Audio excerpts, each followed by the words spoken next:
Now in this presentation we will cover the topic of audition. This likely will take a bit longer. So it is the B3 in sensory physiology. So audition, as we see here, of course, is hearing. So two terms for the same sensory function, correct? So this has a few features that we are aware of, and it's always fun to try to break them down to make sense of them. There's the perception of sound, sound transduction, the cochlea as an anatomical structure, where we will see some key events, obviously, and then the central pathways. And then we'll talk a little bit about hearing loss. So let's try to get through the anatomy of the ear rather quickly here. Of course, there's the external ear from the tympanic membrane, the eardrum as we might know it, through the external auditory canal or the ear canal. There's a cartilaginous portion here. You can see the cartilage, and then a bony portion or osseous portion, and it's lined with a cutaneous membrane like the rest of our skin, stratified squamous keratinizing, but it isn't like the tongue with taste buds and stuff like that. It's got its own special type of glands there, the cerumen glands, and those secrete the earwax or cerumen, and it's important to mention that at this time, because if this becomes filled or packed with earwax, then it is categorized as a certain type of impairment of hearing, which typically is very easily reversible. And of course the ear itself that we mostly think of when we see the side of the head is called the pinna, and it directs sound waves into the ear, and it's best to leave the rest of that for anatomy. So this is the outer ear or the external ear. Then there is the middle ear, and as you know, the inner ear. So a middle ear infection, or even just congestion, for those of you that have allergies, as I do, is related to the continuity of the middle ear cavity with the pharynx. And of course, this is to allow the compression of air, the production of positive and negative air pressure waves in the middle ear cavity, and have that readily dissipated to the external environment by some means. Remember, the oral cavity is the external environment. Open your mouth and look in there. That's the external environment, all the way down through the lumen of our GI system to the anus, right? So if you have congestion, you know that your sense of hearing is affected. We know that the vestibular apparatus is present along with the cochlea, the auditory apparatus in the bony inner ear. And what has been happening to me in the past couple of years, my left ear is a little more susceptible to the congestion and even the middle ear infections than my right ear, and I get an imbalance in the degree of congestion and a pressure differential, and so I get this vertigo that's just miserable. So these are some of the symptoms, dizziness when I stand up and stuff, or just roll over in bed at night when I'm sleeping and everything. It's a bizarre feeling, and I got to get at it aggressively with decongestants and NSAIDs and antibiotics if necessary, and constantly on anti-allergy medicine, trying to keep it under control. So anyway, that emphasizes the importance of this continuity and brings it together with these physical effects, not only on the sense of hearing, audition, but also, of course, on the sense of balance. So we know in the middle ear cavity are the ossicles, the malleus, incus, and stapes. So the malleus is attached to the eardrum, and to the incus, and the incus otherwise is articulates with, right? We should use articulates with. when we're talking about junctions between bones. With the stapes, and the stapes is what fits into the oval window, and nearby is the round window. So we're going to look at the anatomy of this structure as we proceed, but what they're showing here is that there is a bony labyrinth of the semicircular canals, the vestibular apparatus, and the cochlea, but it only exists if you dissect away all the bone surrounding it and leave a thin layer of bone to see it like this. So in other words, it's really just an empty space within the bone that is lined with epithelium, the same as this is a space within bone here, and there's an epithelium lining it. But it's classically described as having the bony portion and the membranous fluid-filled portion. But that's fine. So the oval window and the round window separate the fluid-filled inner ear from the air-filled middle ear.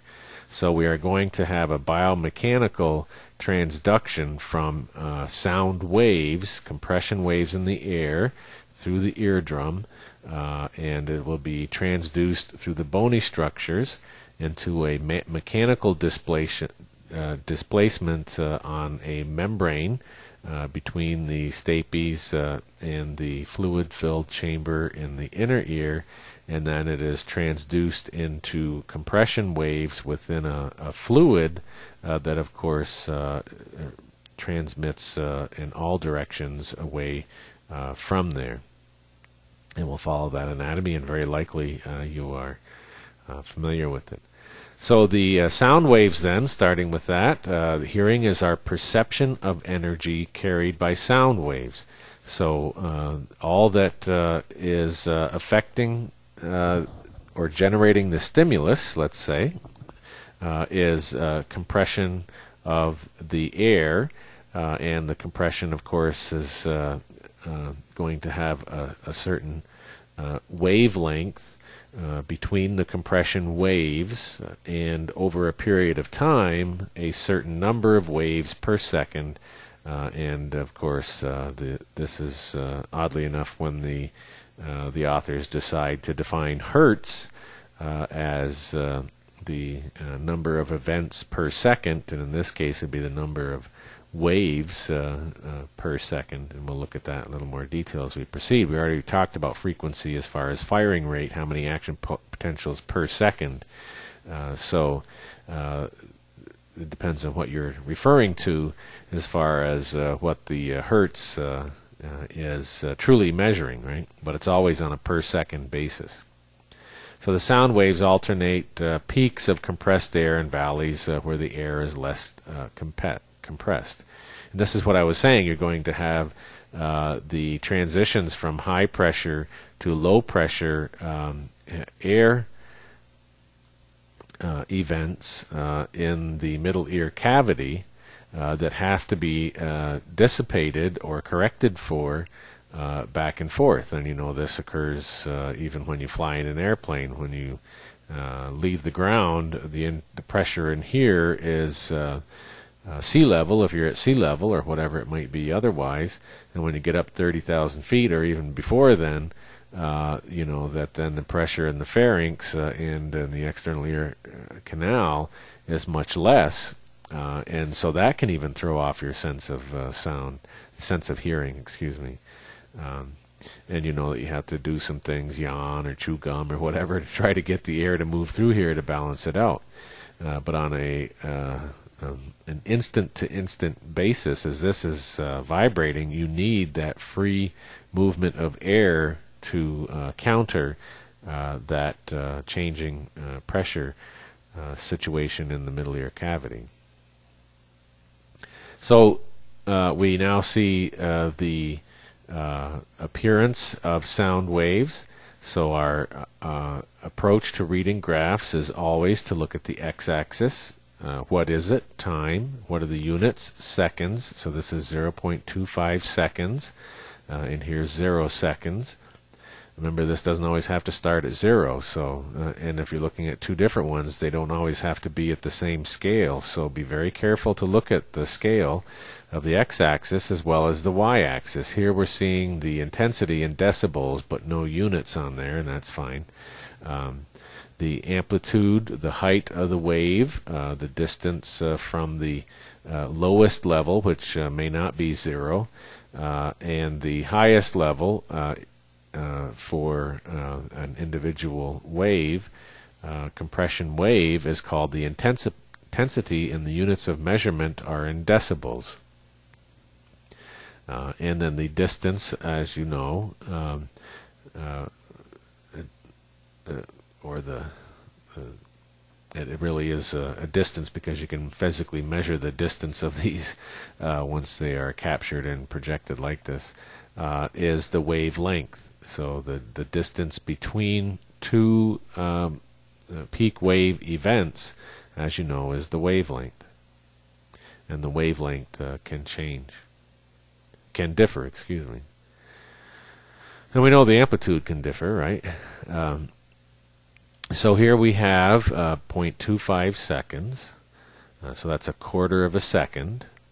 And this is 0. So we have 1, 2, 3, 4, 5.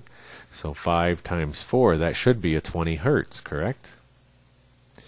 And then here in the lower panel, we can distinguish this sound wave from the one in panel A, panel 1, excuse me, graph 1, based upon amplitude, the measurement of the decibels, and the frequency, which is measured in hertz.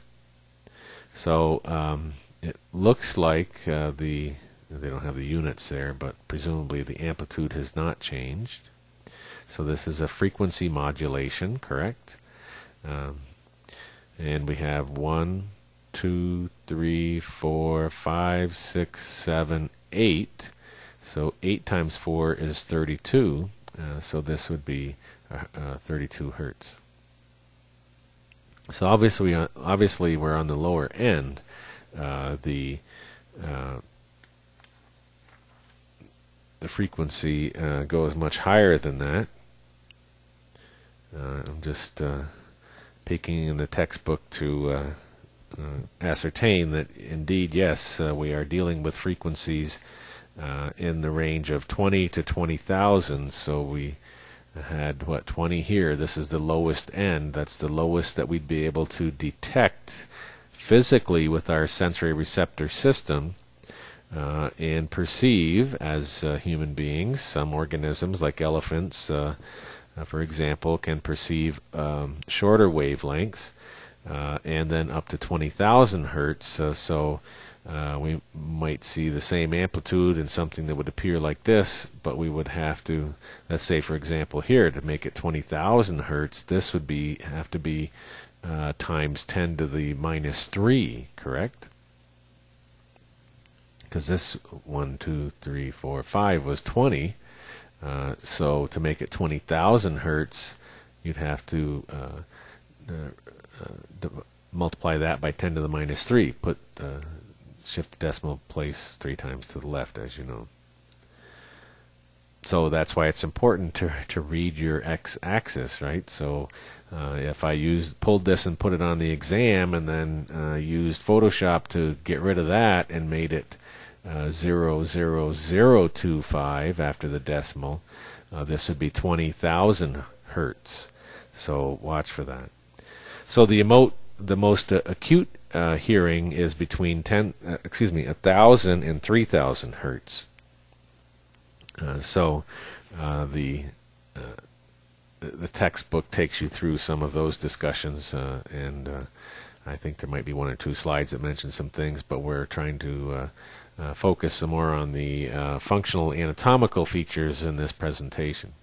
So we're going to go through a series of slides that show these events, and I'll try to stick with the one that's being dealt with before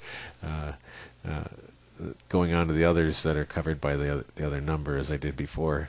Anyway, so here we're considering the sound transmission through the ear. I already introduced it, but now we're seeing the compression waves within the air of the external auditory canal, the ear canal, and they are impacting the tympanic membrane, so we see the sound waves strike the tympanic membrane and become vibrations, physical vibrations in this mechanical structure, and the sound wave energy is transferred to the 3 bones of the middle ear, which vibrate. So it's not the compression waves, the air compression waves in the middle ear cavity. It is not the air compression waves in the middle ear cavity that are responsible for transmitting the initial external environmental events to the special sensory receptor structure, or the specialized sensory receptor structures. Let's use that term. But we need to dissipate the changes in pressure in that chamber, as we said. So the sound wave energy is transferred by the 3 bones. It's a mechanical event. Then the stapes is attached to the membrane of the oval window. The vibrations of the oval window create fluid waves within the cochlea. So the fluid waves pass through, all the way through. As you are aware, these compression waves dissipate in every direction within a liquid. And of course, ultimately, when they come back, they're going to give an event in the cochlear duct, as we know, and then ultimately reach the other end of this contained system. So the fluid waves along the way push on the flexible membranes of the cochlear duct, and the hair cells bend and ion channels open, creating electrical signal that alters the neurotransmitter release. So now we're going to see a different means, a different type of primary sensory cell, receptor cell, excuse me, and see how the mechanism for triggering a response to a stimulus differs from what we saw for the chemosensors. So just quickly to follow through with the labeling on this slide, we see the 2 perilymph duct systems, the vestibular duct all the way to the tip of this structure. They've uncoiled it some here for the cochlea. And we're going to look at all the anatomy of that as we proceed, so I'm not going to go into detail. And that continues with this other duct system, still filled with perilymph, called the tympanic duct, and the epithelial cells lining these structures are the ones that secrete the perilymph, and then inside that is a long linear, although it ends up coiled, of course, fluid-filled compartment, the cochlear duct, that is endolymph. When I said linear, I meant to say continuous. That's more appropriate, right? Something that's in a coil is not really linear, but it's continuous throughout its length, right? Even though it coils. But it ends, so it's not the same as this fluid conduction that has to be dissipated at the other end through the round window and into the middle ear cavity. So cranial nerve 8 is here, at least the cochlear division of the vestibulocochlear nerve, cranial nerve 8, and that's the step 5. So there's neurotransmitter release somewhere in here onto the sensory neurons, and it creates action potentials that travel through the cochlear nerve to the brain. And then, as we said, the energy from the waves transfers across the cochlear duct into the tympanic duct and is dissipated back into the middle ear to the round window. So now we can look at this in a little more detail, and we're going to go through a series of slides to see it in greater and greater detail. I just wanted to preview them. to remind myself that this is showing all of them, and we'll start with the uppermost, go to the middle, and then the lowermost, and then talk about the physiology as we proceed. So again, we are zooming in on the cochlea, and we are seeing it here. So there's an initial portion that is shared with the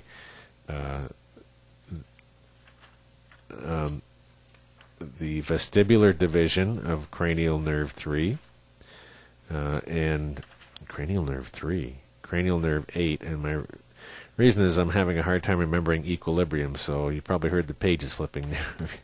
So I keep saying balance, but I wanted to remember equilibrium. So the vestibular division, as you know, is associated with equilibrium or balance. Okay, so there's the initial part is shared between the two. That fluid is shared. And we see that the bony labyrinth containing the membranous labyrinth is continuous, and it coils up to the apex, and the apex is where the vestibular duct becomes continuous with the tympanic duct. Remember, that's filled with perilymph, and that point of continuity at the apex of the cochlea is called the helicotrema. And we can see this specialized arrangement of the two chambers, and we'll look at it in higher detail as we proceed, and then a third chamber in between those two. So we're seeing the blue-colored endolymph-filled cochlear duct that is lined on its underside. Let's just be safe to call it that. By what is a specialized structure called the basilar membrane. And on that basilar membrane will be the receptive organ itself, the organ of Corti. And then here we see the endolymph-filled cochlear duct that is continuous through this channel into a portion that is shared with the fluid-filled membranous structures of the equilibrium associated vestibular structures. And so that'll be a separate presentation. But we just want to point out that continuity at this time. So remember, controlling the fluid pressure in all of these is really important. And we have to return the fluid that is drawn from the vasculature here, the plasma, back into the plasma through the dural venous sinuses. If we don't, then the pressure in here is imbalanced. Whenever you have a fluid homeostatic imbalance, things don't work correctly. So the authors discuss that in the textbook as well. So the perilymph in the vestibular and the tympanic duct are similar to plasma, and which is also similar to the typical extracellular fluid, as you know, interstitial fluid. So it's going to be high sodium and low potassium, very important, and higher calcium, and calcium will be present at least, right? And then the endolymph in the cochlear duct is secreted by epithelial cells there, and is similar to the intracellular fluid.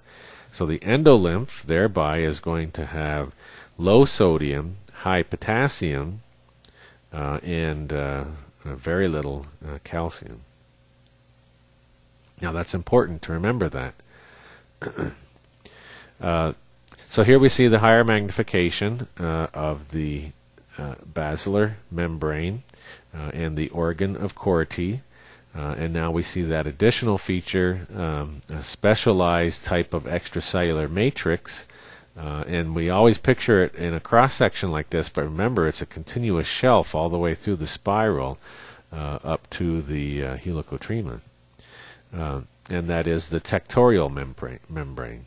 So tectum is a roof, so it forms a roof over the organ of Corti, the specialized sensory receptor structure. So it's a layer of epithelium that has the sustentacular cells, as we would predict, and the specialized receptor cells and the terminal portions of the distal processes of the primary sensory neurons.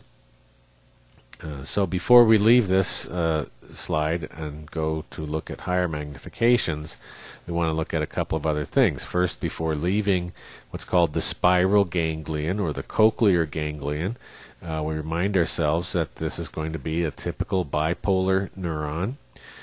So the neuron cell bodies are here in this peripheral ganglion, right embedded close to the site of the sensory receptor cells. This is not always the case, so that's why I bring it up at this point.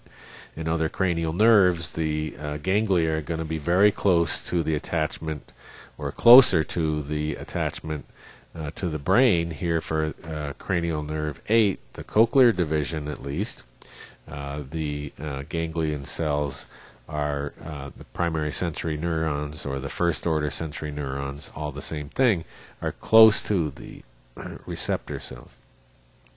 So their peripheral process is much shorter than their central process, is the point to be made in addition. So again, we see the epithelial cells lining the tracts. So these membranous fluid-filled containers become specialized and develop in their relationship and even undergo the coiling in the embryonic and fetal stages. Then the extracellular matrix is ossified. So it's important to remember that, because these structures exist before the bone does, and then if you actually just allowed all these to degenerate and clear out and dry out, you just would have a hollow space within the bone. So the bony labyrinth is really something that only you can generate with very careful dissection technique. You can't just reach in there and pull it out alone. So it's a very complex system, and obviously surgery in this area is extremely difficult. And any surgeon that does work in this area repeatedly and successfully is a phenomenal individual, no doubt.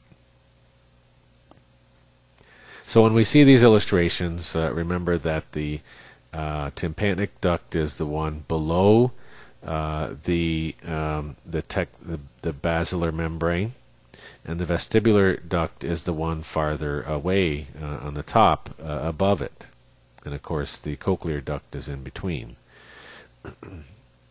The reason that this is important is that the initial compression wave, fluid compression wave, transduced by the ossicles through the oval window, is within the tympanic duct. So it is going to displace against the basilar membrane, as you recall, and this is going to impact the organ of Corti. So in other words, they will move against this.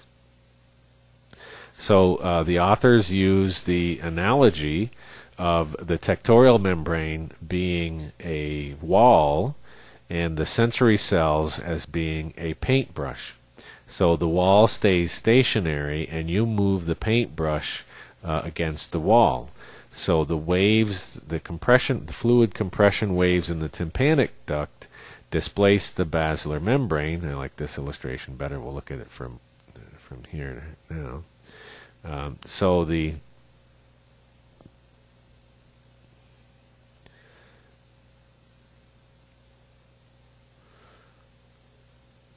so are you reading it too? Sorry for the dead air there, but the movement of the tectorial membrane moves the cilia on the hair cells.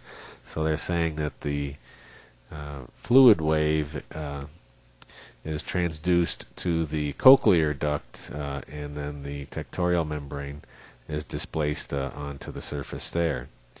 I apologize for misdirecting the way of thinking there. I will refer you to the text for clarification, since I'm not going to bother you to turn and try to read it again now. Maybe an instructor misinstructed me one day in the past, and it persists within my circuits. I hope I have not done that to you. So double check on that, please. Anyway, what we can begin to focus on is the event at the surface of the receptor cells, which, as you know, are called the hair cells. And very nicely here in this panel on the right hand side, you can see the distal terminals of the peripheral processes of the primary sensory neurons, or the first order sensory neurons.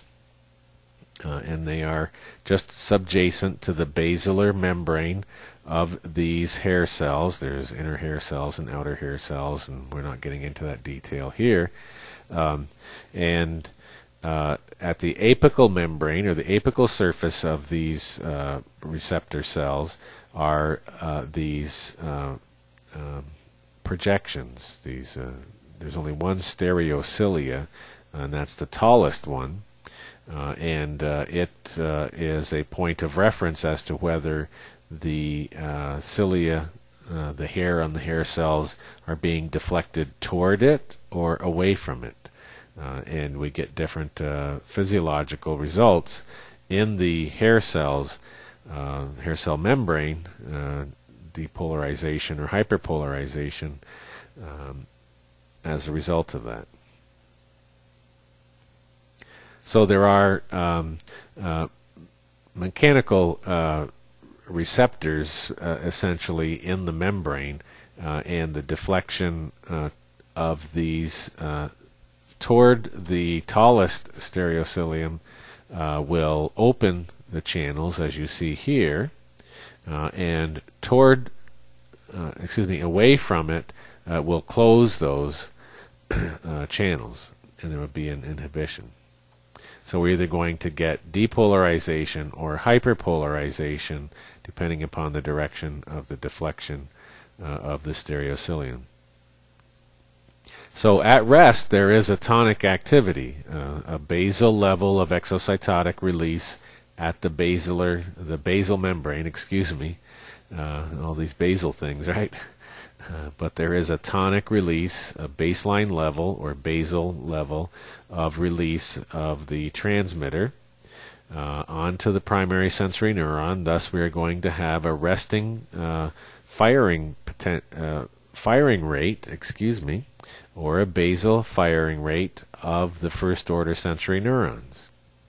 So this is the baseline upon which we compare, or to which, we compare the different frequencies of the firing, whether it's depolarization or hyperpolarization. So what we see here then, let's get oriented to our graph. The x-axis is time, and we are seeing the action potentials in the primary sensory neuron, with the y-axis being millivolts. So each of these events is an action potential. The time scale is compressed, so we don't see the full wave. We just see one up-down event. And if we did have the time, we could indicate it here. The units are not shown, or any scale. We'd be able to count these action potentials and come up with a frequency. All right. And obviously the frequency, this is a similar time interval here, or any time interval we would take, we can compare, and even taking the time interval between two of these events, and we project that here, and we have a much higher frequency, obviously, when the excitation occurs, and then silence with the hyperpolarization and the termination of exocytotic release. So this is a real distinctive difference from the baseline activity. So here below we're seeing the membrane potential of the hair cell itself, so you can see the recording electrode there. They're not showing the reference electrode, but this is always with reference to the outside.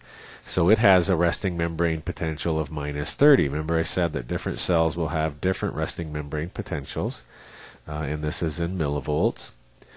So there's at resting membrane potential at -30, that's sufficient to have a basal exocytotic release.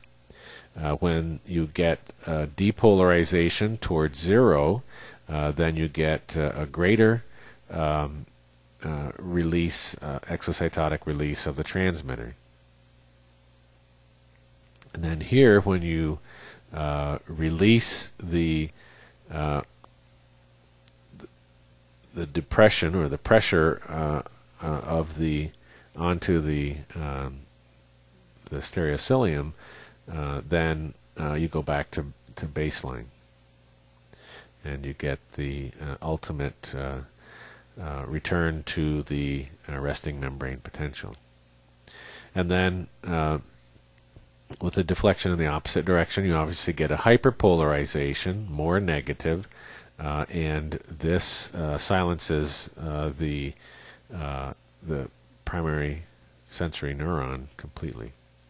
And then when you release it from that stimulus, it returns to baseline.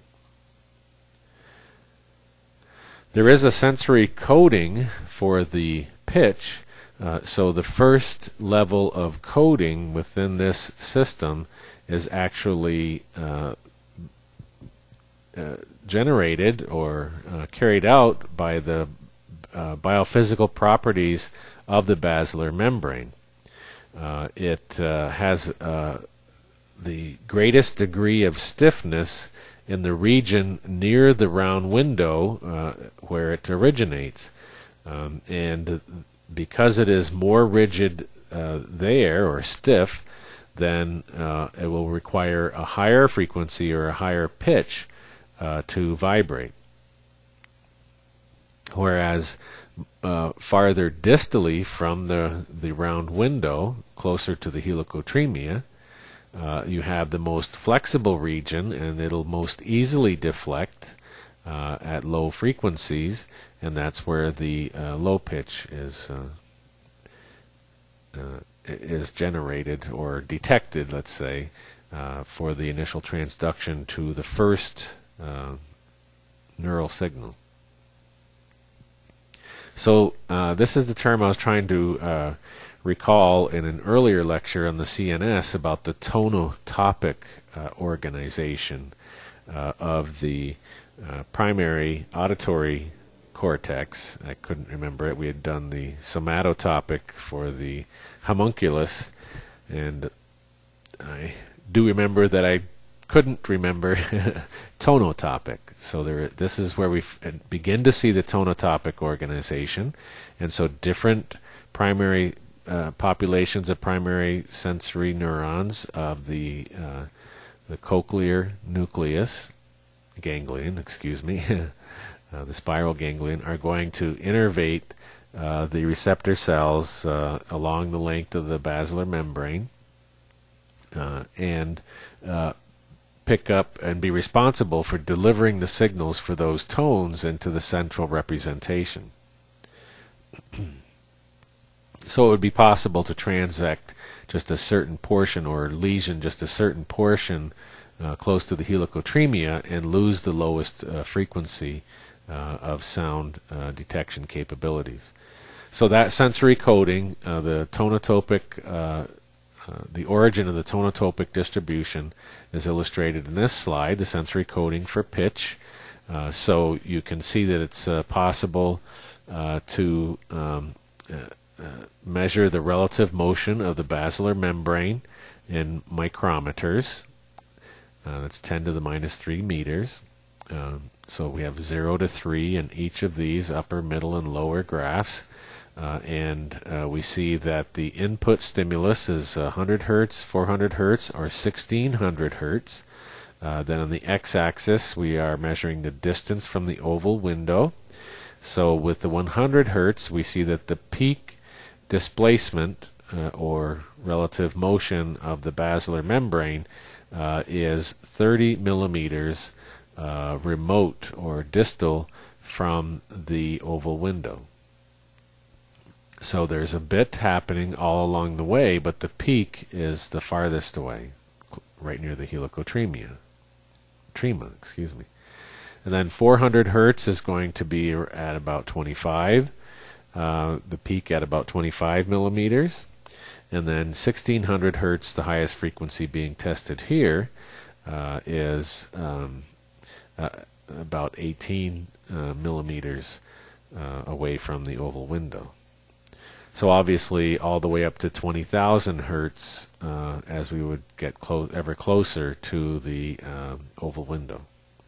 So a true tonotopic, T-O-N-O-T-O-P-I-C representation of the neuron populations innervating the length of the organ of Corti, which is right there on the basilar membrane. So the auditory pathways, then we begin to think of the waves as the electrical signals in the cochlea. So we have that transduction there of the pressure waves in the fluid, the compression waves in the fluid being transduced to the electrical signal in the cochlear ganglion cells, primary sensory neurons. We'll carry that to the brain, actually in the medulla oblongata. You already heard me say cochlear nuclei. So there are two cochlear nuclei right at the surface, or just slightly into the medulla oblongata, where cranial nerve 8 attaches to the medulla. Obviously, the vestibular nuclei are going to be close by because the vestibular portion of cranial nerve 8 is coming right along with the cochlear division. So the cochlear division terminates in the it's called the dorsal and ventral cochlear nuclei, where the second order sensory neuron is located. Then there's a complex pathway because sound perception of sound is so complex. We don't just have a simple 3-neuron pathway alone getting this information to the primary sensory cortex. Within this, there is this simple 3-neuron pathway, the first order, second order, and third order, up to the primary auditory cortex, and the thalamus is involved in that. But there's additional collateralized pathways for divergence and convergence that is extremely important. But the auditory cortex ultimately is receiving input from this straight, typical 3-synapse, multisynaptic pathway, first, second, third order sensory neurons. Remember, the fourth order sensory neuron is the one that's in the cortex itself. These fourth order or sensory neurons in the primary auditory cortex and their neighbors are also receiving vastly more multisynaptic pathway input that is integrated and assimilated, into higher perceptual levels from the divergent and convergent pathways. So here we see this simplified, and it's a great way to start with the auditory system. So we are starting with the cochlea, as we had described, with the blue representing the left cochlear input. So again, this is an anterior or rostral view of the brain. So this is the right side, and this is the left side. So the left cochlea then has a very strong ipsilateral on the same side projection. So there'd be the cochlear nuclei, and then to the pons, and then to the midbrain, and then to the left thalamus, and then to the left auditory cortex. Within here, there